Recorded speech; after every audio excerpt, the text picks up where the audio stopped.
Pak Novika udah siap ya? Insya Allah Pak. Ya. Ya.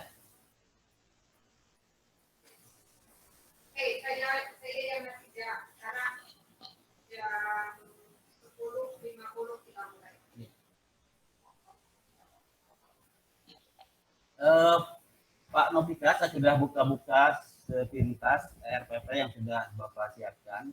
Iya Pak. Ya bertolak dari itu saya majukan beberapa pertanyaan. Di situ ada tercantum ada persepsi, kemudian ada teknik bertanya, ada eksplorasinya. Pertanyaan saya, kenapa eksplorasi itu tidak di awal, Pak? Eksplorasi setelah beberapa tayangan itu baru ada eksplorasi gitu. Nah, pertanyaan saya, kenapa eksplorasi itu setelah ada tayangan YouTube gitu, sehingga anak mengamati YouTube yang Bapak tayangkan, kemudian baru Bapak memberikan eksplorasi gitu. Ya mungkin maksudnya mereka setelah menonton YouTube gitu Pak, lalu mereka mengeksplorasi untuk mencari referensi yang lain gitu Pak, untuk kan sebelumnya saya sudah paparkan, berikan pertanyaan kepada peserta didik di saat persepsi itu. Jadi pertanyaan yang berkaitan sama materi, lalu mereka nanti bertanya-tanya tentang jawabannya gimana, lalu saya setelkan videonya. Nah, kalau masih belum cukup mereka mendapat jawaban dari video itu, mereka lalu mengeksplor dengan mencari referensi dari buku paket atau dari internet kayak gitu Pak, mungkin Pak. RPP itu dirancang untuk daring atau luring, Pak? Bisa daring, bisa luring Pak. Kalau yang saya buat ini secara daring, tapi nanti pas PPL kemungkinan saya insya Allah secara luring Pak. Oh iya. Karena di situ ada pengelompokan gitu ya. Ada pengelompokan. Karena kemarin waktu peer teaching secara daring kita melakukannya, jadi saya buat RPP daring dulu, tapi nanti pas luring tinggal diedit lagi aja Pak. Iya.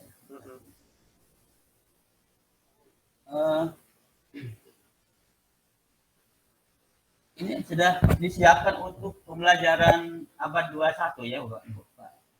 Iya Pak, sudah disiapkan dengan menggunakan berbagai aplikasi terbaru Pak, ya sesuai TIPEK Pak, yang berbasis pedagogik seperti Google Classroom, lalu ada kita nanti evaluasi soalnya saya menggunakan Classroom sama Quizzes Pak. Jadi sudah berbasis dengan teknologi dan juga sudah menstimulus siswa untuk berpikir kritis dan kreatif kayak gitu Pak. Bisa lebih lanjut mengenai ini, membimbing supaya anak kreatif itu dan berpikir kritis melalui daring ya, daring. Melalui daring, iya kalau secara daring itu nanti kan saya berikan LKPD contohnya ya Pak. Iya. Di RPP yang kedua, nah itu atau yang ketiga itu ada LKPD-nya. Nanti LKPD-nya itu saya bagi kelompok, lalu mereka mengerjakan. Setelah mereka mengerjakan, nanti hasil dari LKPD-nya ini akan dipresentasikan, lalu dikumpulkan gitu Pak. Nah, jadi mereka situ udah masuk pengumpulan atau merumuskan LKPD-nya ini udah masuk berpikir tingkat tinggi Pak, atau udah berpikir HOTS kayak gitu. Tadi disinggung oleh Pak Novika mengenai HOTS. Ya. Iya Pak. Kalau dikaitkan dengan taksonomi Bloom, iya. Dari domain kognitif Bloom itu bagaimana? Iya, kalau berdasarkan taksonomi Bloom itu HOTS itu berada pada level berpikir C4 sampai C6 Pak, yaitu C4 biasanya ada menganalisis, menyimpulkan, lalu membuat seperti itu Pak. Jadi kalau kita berikan soal tentang analisis berarti itu sudah termasuk soal hot seperti itu. Dan misalkan atau membuat karya itu sudah masuk level hot juga karena sudah di atas C4, C5, C6 mungkin begitu Pak. Kemudian Pak Novita juga menyinggung karya. Karya itu tidak di dalam RPP tidak disebutkan dalam bentuk apa ya? Iya dalam RPP itu memang eh, karena memang di KD-nya itu eh, tidak ada ya Pak di KD-nya itu ada di keterampilan tapi di RPP yang sebelumnya tuh yang tapi bukan RPP yang saya bahas ini Pak. Jadi RPP yang pertama itu ada yang berkaitan tentang materi habitat sama relung itu mereka sketsa membuat sketsa tentang habitat sama relung yang ada di sekitar sekolah atau di sekitar rumah mereka. Nah, nanti itu dituangkannya di dalam LKPD, Pak, sketsanya. Itu nanti mereka dikumpulin. Nah, itu karya mereka disebut kalau soalnya di RPP yang ini memang di LKPD-nya tidak ada dalam membuat karya. Cuman karyanya paling saya nilai dalam bentuk LKPD-nya mungkin, Pak, karyanya.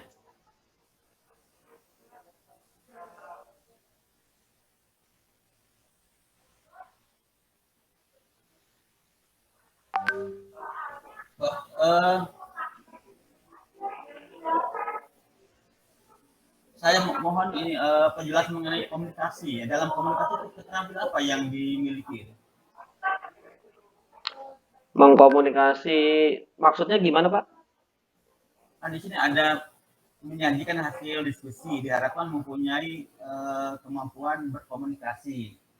Nah, kemampuan apa yang diharapkan dari para siswa dari keterampilan itu? Iya, Apakah hanya bisa menyampaikan aja atau ada keterampilan lain? iya diharapkan dari berkomunikasi ini memang meningkatkan berpikir tingkat tinggi mereka juga ya Pak. Tidak hanya bisa menyampaikan, nanti mereka juga bisa berpendapat juga sama antar kelompok ini saling bertanya jawab gitu, saling melemparkan pertanyaan lalu memberikan jawaban. Jadi tidak hanya sekedar mengkomunikasikan, mungkin seperti itu Pak. Nah, dari pengalaman Bapak selama membimbing para peserta dalam menjalankan pembelajaran abad 21 gitu. Kira-kira peran Bapak gitu. Mohon diceritakan ya, silakan. Bapak sebagai guru, kemudian dalam pembimbingan, pelatihan itu, terutama dalam pembelajaran daring gitu, sehingga bisa diharapkan terpenuhi pembelajaran abad 21 yang dimaksud. Iya Pak, izin menjawab ya Pak, semampu saya. Iya, karena daring ini baru setahun ya Pak.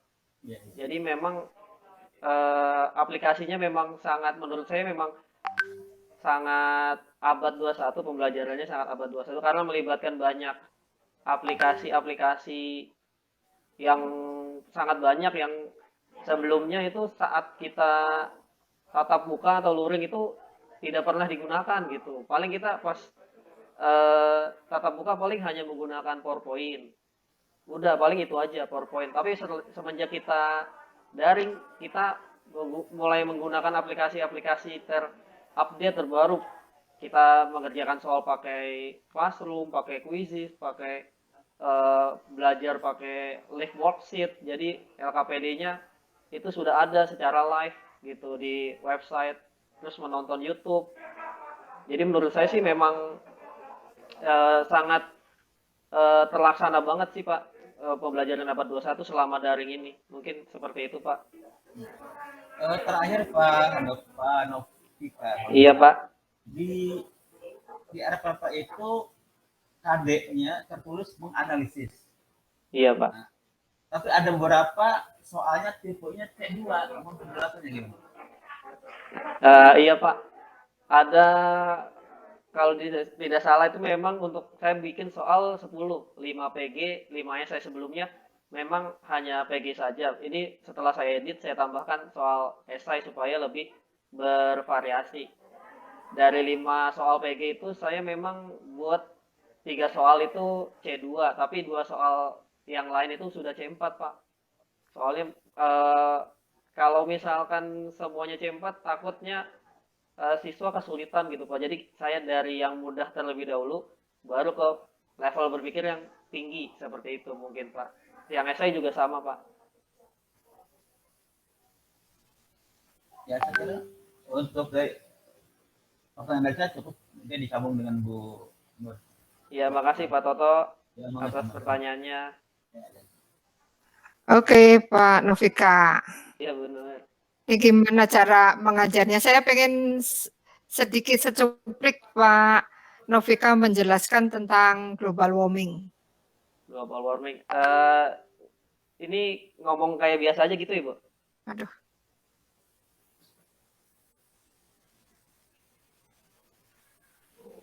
Iya, silakan. Pokoknya gimana ketika Pak Novika mengajarkan kepada siswa. Ya, baik Bu. Izin menjelaskan.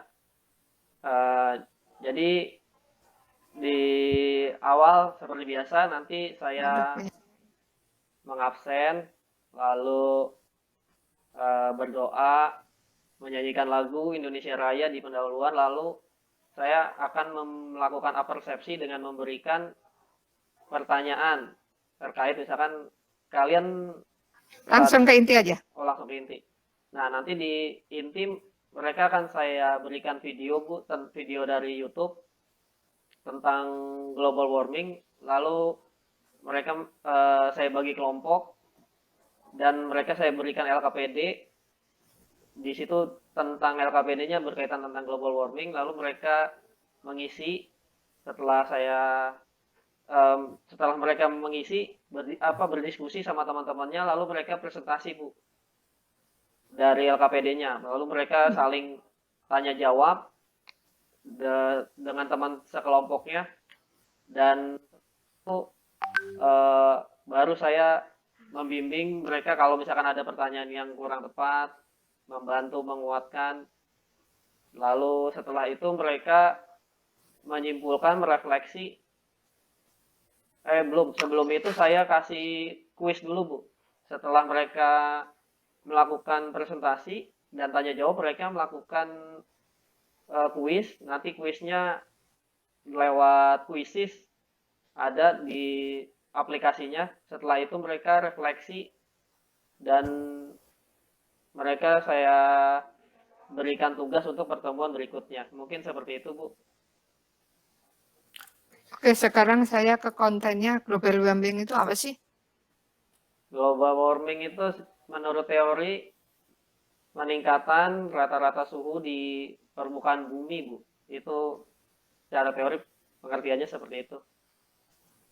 Jelaskan, jangan hanya itunya saja. Iya, jadi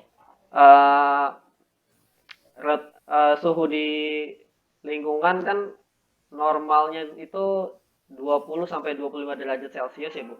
Nah, karena sekarang di siang atau di malam itu di keadaan mungkin siang kali ya Bu. Kalau yang dari yang secara umum sih di Google saya bacanya gitu Bu.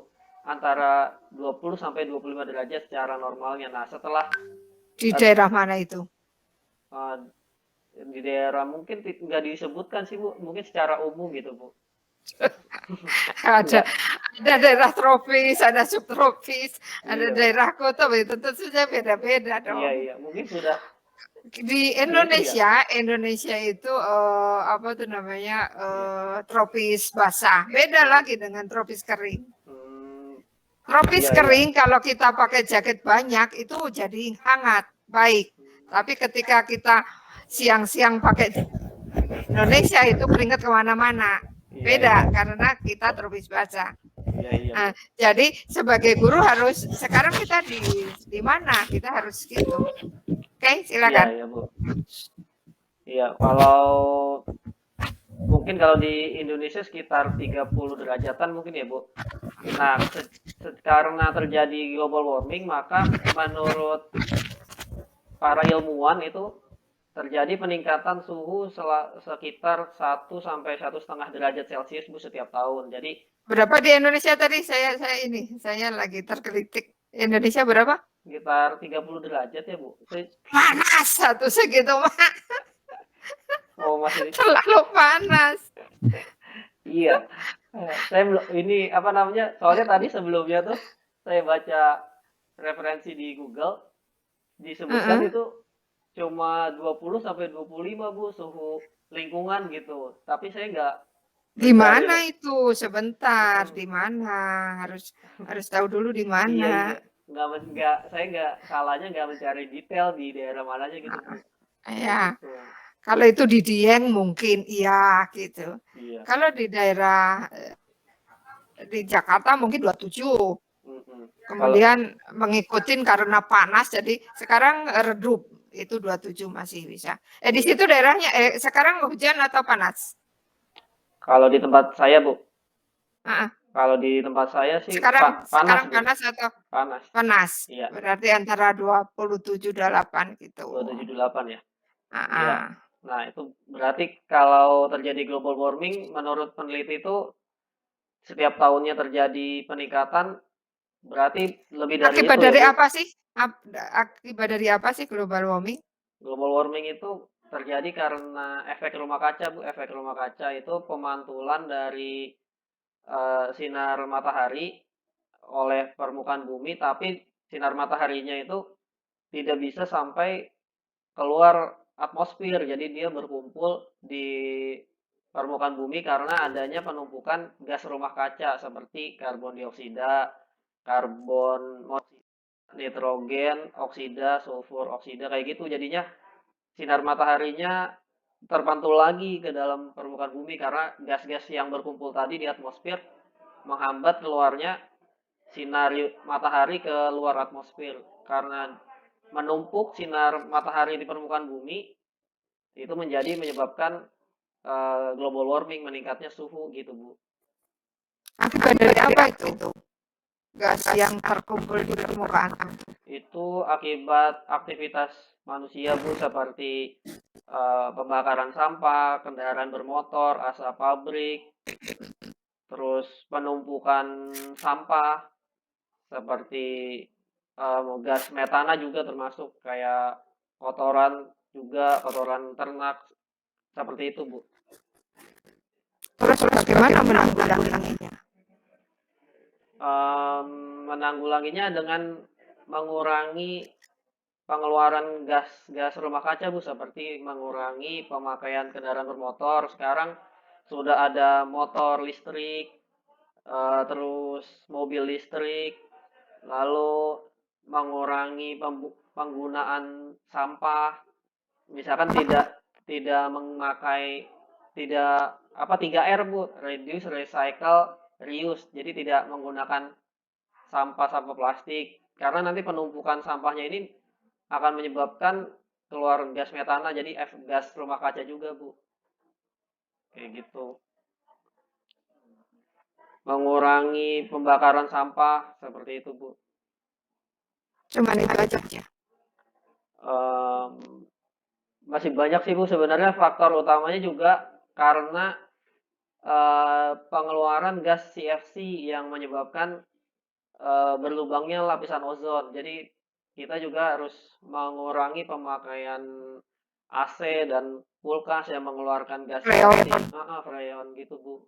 Karena nanti pas bereaksi sama ozon ozonnya akan terurai. Saya tertarik yang itu CO2 itu gimana cara menanggulanginya? CO2 kebanyakan itu dari ini ya Bu, dari apa? Minyak bumi. Dari minyak bumi nanti dibuat menjadi bahan bakar dan untuk pabrik, untuk listrik, untuk kendaraan bermotor paling banyak memang dari kendaraan bermotor. Jadi mau nggak mau sih harus dikurangi pemakaiannya dan kalau bisa juga diganti. Kalau bisa dengan kendaraan yang ramah lingkungan seperti tadi motor listrik atau mobil listrik kayak gitu Bu. Jadi cuma itu menurut Rahman. Iya, menurut saya begitu, Bu.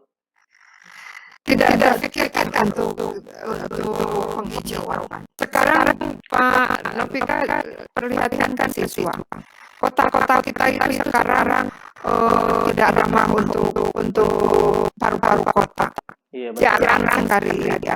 Di Jakarta dulu pada zamannya Ali Sadikin pernah dicetuskan angka 30% untuk untuk penghijauan. Tapi sekarang tinggal 0,9%.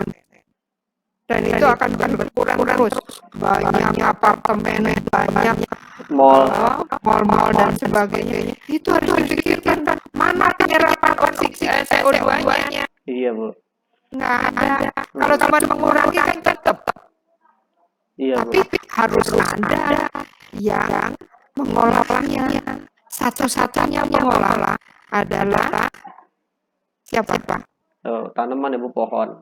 Iya. Sebenarnya kalau dari yang pernah saya baca itu, Bu, paling banyak itu plankton, Bu, sebenarnya fitoplankton, Bu. Iya, tapi itu kan di laut. Iya, di laut. Sekarang kita ngobrol ke yang kota. Emang kita akan membawa fitoplankton ke dalam dekat ke kota, akan ditumpangkan di kota, kan nggak mungkin. Iya, Bu. Caranya itu harus ada kota yang ramah lingkungan. Iya, Bu. Jadi Dan itu Pak Nofika di Jakarta. saya di Bekasi, Bu. Lagi Bekasi lebih parah. Saya sering ke Bekasi. Bekasi lebih parah daripada Jakarta. Banyak mallnya, Bu. Panas. Iya, panas sekali. Saya suka ke Bekasi. Dan itu sangat tidak ramah untuk manusia sebetulnya. Iya, benar, Bu. Nah itu salah satunya Pak Nofika harus mengingatkan ke siswa untuk menyediakan tanaman-tanaman yang tabula pot tanpa menggunakan ini, tambah harus ada tanah bisa. Iya, Itu hidroponik ya, Bu. Ya, bisa seperti itu. Kemudian itu menjadi tugas untuk global warming itu, kasih tugas itu aja. Kenapa kamu yang lain-lain itu nanti suruh foto. Ini yang nanti dibandingkan antara satu dengan yang lain. Iya. Nah, itu menjadi kegembiraan bagi anak-anak dan itu bagus. Jadi Dan ini secara tidak sengaja kita bisa menyediakan oksigen, iya, dengan mengurangi CO2. Iya, Bu. Itu kayaknya lebih gembira daripada kita menjelaskan global warming ini. Sebetulnya intinya ke sana. Iya, Bu. Makasih, Bu, masukannya, Bu. Yang lain mungkin ada yang lain? Sepertinya mungkin itu aja, Ibu. Saya jadi banyak masukan dari Bu Nur juga. Memang saya awalnya berpikir tuh reboisasi penanaman, tapi saya juga berpikir kalau kita nanam pohon aja tanpa mengurangi pengeluaran gas karbon dioksida jadi kayak kurang maksimal gitu ya, Bu. Jadi gas karbonnya lebih banyak, tapi pohonnya juga banyak juga, tapi kayak nggak imbang gitu, Bu. Jadi memang harus sejalan dua-duanya mungkin gitu ya, Bu. Iya, terus itu polusi tanah. Kalau nggak salah ada Bantar Gebang di Bekasi ya. Iya, Bu. Itu juga bisa dieksplor tuh untuk memberi contoh pada siswa. Iya. Dekat dari sekolah. Tuh apalagi seperti itu. Bagaimana nanti kita bisa memanfaatkan sampah-sampah organik itu diolah menjadi pupuk yang baik untuk tanaman dan sebagainya. Itu juga bisa menjadi tugas bagi siswa. Iya, mendaur ulang sampah ya, Bu. Iya, yang organik. Jadi pupuk, bisa juga jadi barang yang berguna mungkin gitu, misalkan kayak vas bunga atau asbak. Kalau itu yang anorganik. Iya, yang anorganik. Kalau yang organik. Kalau yang organik itu bisa jadi pupuk. Iya, ada pupuk cair, ada pupuk ya gitu seperti itu. Itu Iya, Bu. pernah dilakukan Pak Anda? Pernah Bu, tapi yang ini Bu, yang anorganiknya. Pernah kita membuat kreasi dari barang bekas dan pernah dilombakan juga, pernah juara 2 Bu.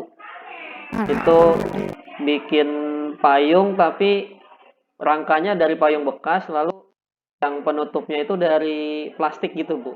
Nah mereka menjahit, nah lalu jadi payung plastik dari Fantasi, Mm-mm. fantasi untuk Iya, ini nari. kayak gitu Bu. Pernah dilombakan juga kayak gitu. Kalau yang pupuk belum belum sempet karena pernah nyoba juga tapi eh, belum apa, karena kita waktu itu di SMK ya Bu, karena saya di SMA ini baru baru belum lama, baru 3 tahun. Pernah dilakukan di SMA itu karena di SMK, karena SMK itu tidak ada labnya, jadi kita pakai ruang kelas. Tiba-tiba kita menggunakan ember gitu, wadahnya kita tumpuk di situ limbahnya, terus dikasih eh, kayak katalisnya, kayak Ya, bakterinya, ya, ditutup. Nah itu setelah kan cukup lama juga itu bikinnya ya Bu, berapa berapa minggu. Nah itu ya, minggu malah biasanya. itu hilang Bu, gitu di kelas, jadi hilang. Kenapa hilang? Gak tahu kemana, mungkin Dibuang. diberesin sama OB-nya gitu. Jadi karena kita nggak punya lab waktu SD SMK. Alhamdulillah sih sekarang di SMA udah ada Bu lab ya. Sebetulnya kita bisa memanfaatkan sekolah Bu. untuk pembuatan ini dengan yang ditanam. Jadi yang ketanam. Jadi kita membuat galian, kemudian Oh iya. membuat kompos di situ. Oh iya bisa. Jadi tutup lagi gitu. Jadi tanpa harus mengeluarkan banyak biaya. Itu kan kalau pakai ember kan biaya lagi. Iya Bu. Bisa begitu juga iya Bu. Benar Bu. Seperti itu akhirnya nanti juga itu fungsinya juga bisa digunakan untuk pembukaan tanaman-tanaman yang ada di sekolah. Yang ada di sekitar ya. Jadi punya fungsi ganda. Yang pertama untuk mengurangi sampah organik, yang kedua kita bisa memberi pupuk pada tanaman tanpa membeli lagi gitu. Iya betul. Jadi banyak manfaatnya ya Bu. Iya, seperti itu. Terus apa lagi? Iya, mungkin kalau global warming karena kebanyakan dari gas ya Bu. Penanggulangannya ya itu tadi Bu, mungkin dari reboisasi sama pengurangan pengeluaran gas karbon dioksida dari aktivitas manusia. Mungkin kayak sekarang gitu. Sebetulnya kota sekarang sudah ramah lingkungan sekarang. Sekarang banyak yang tidak menggunakan CFC lagi.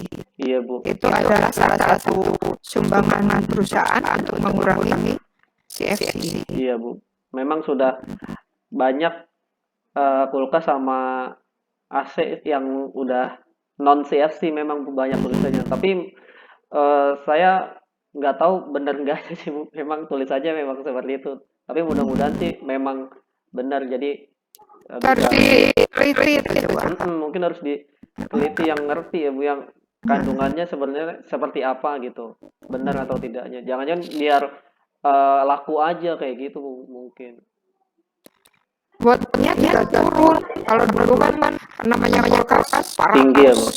Ya 400 watt, sekarang kan hanya 60, ada 40. Itu Iya. dengan kapasitas yang lebih gede. Iya Bu.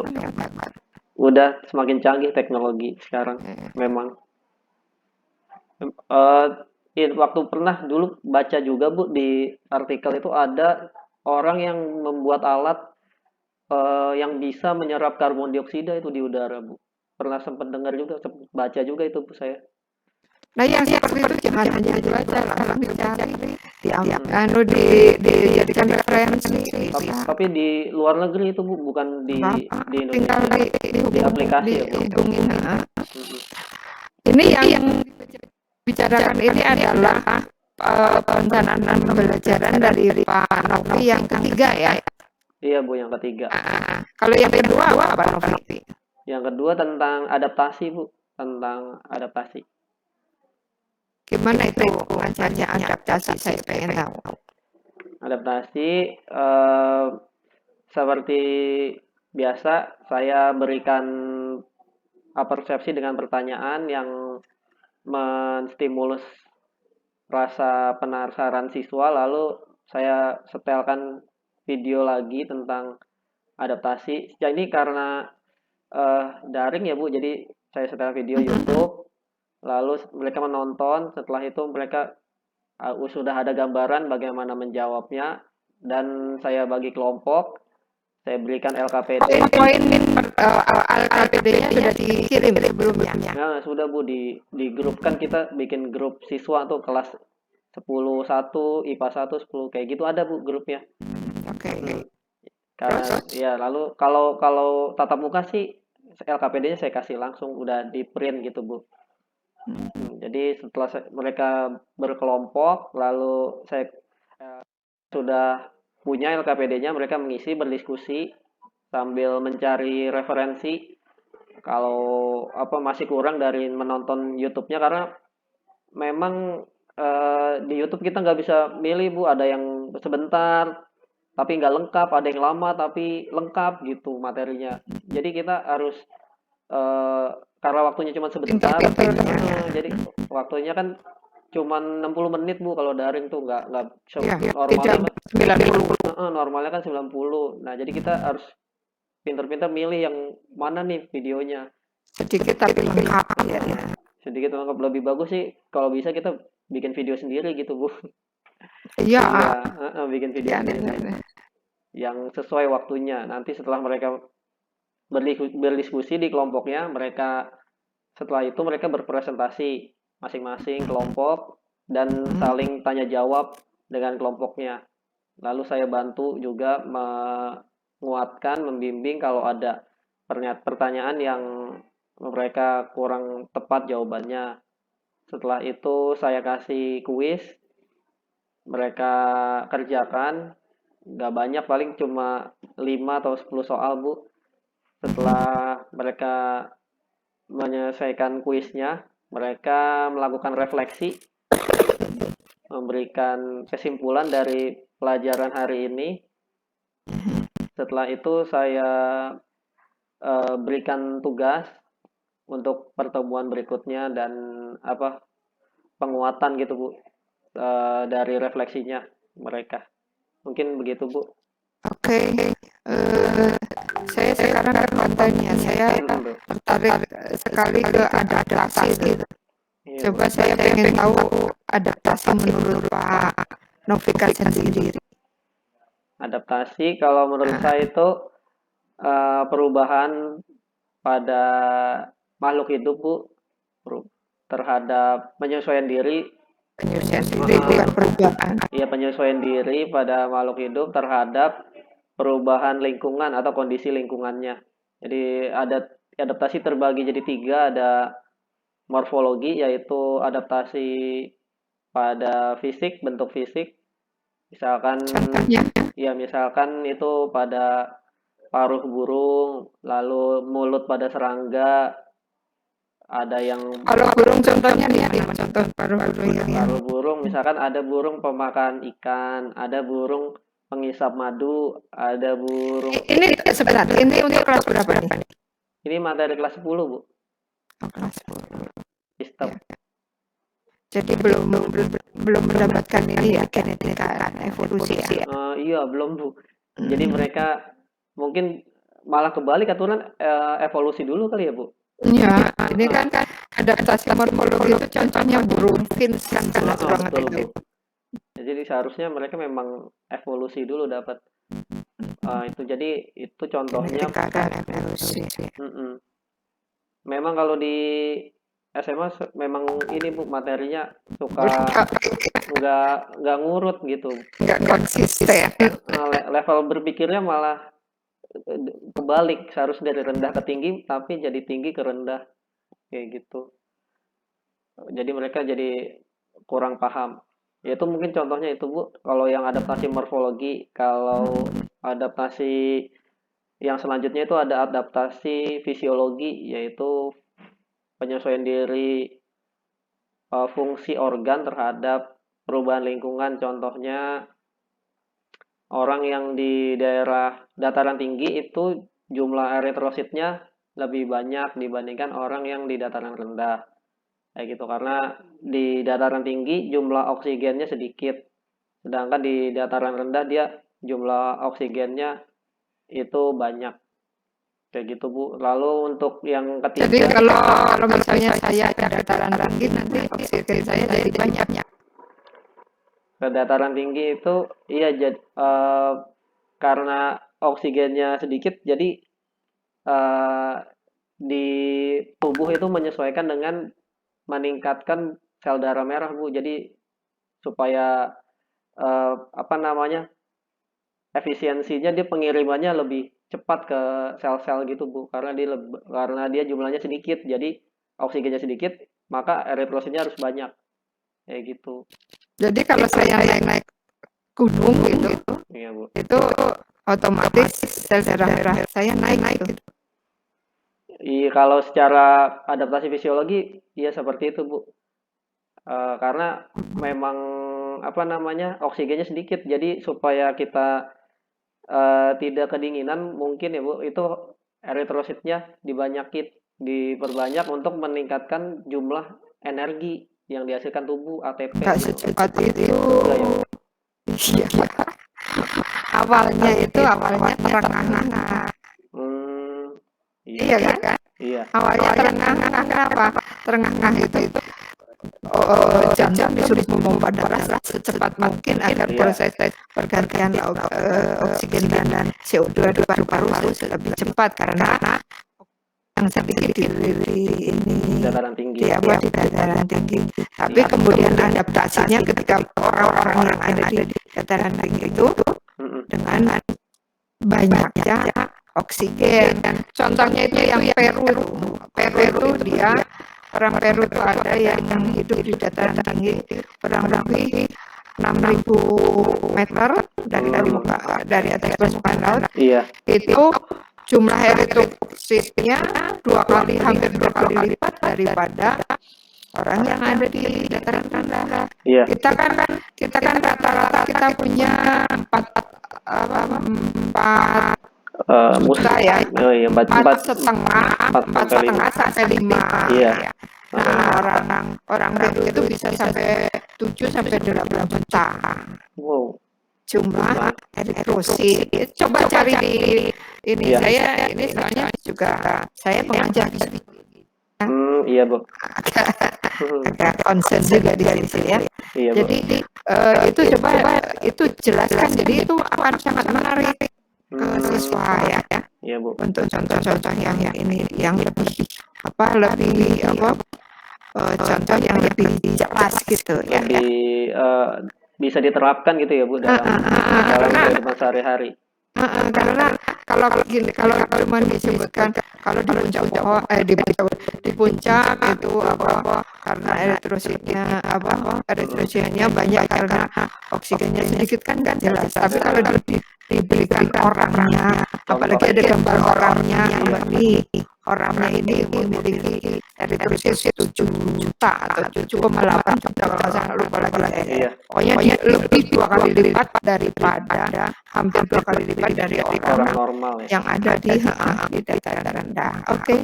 Kemudian adaptasi apa lagi? Yang ketiga itu adaptasi tingkah laku, Bu. Iya, seperti perubahan tingkah laku dalam menyesuaikan diri dengan lingkungan seperti cicak memutuskan ekor, bunglon melakukan mimikri, pohon jati meranggas, seperti itu, Bu. Contohnya. Oke.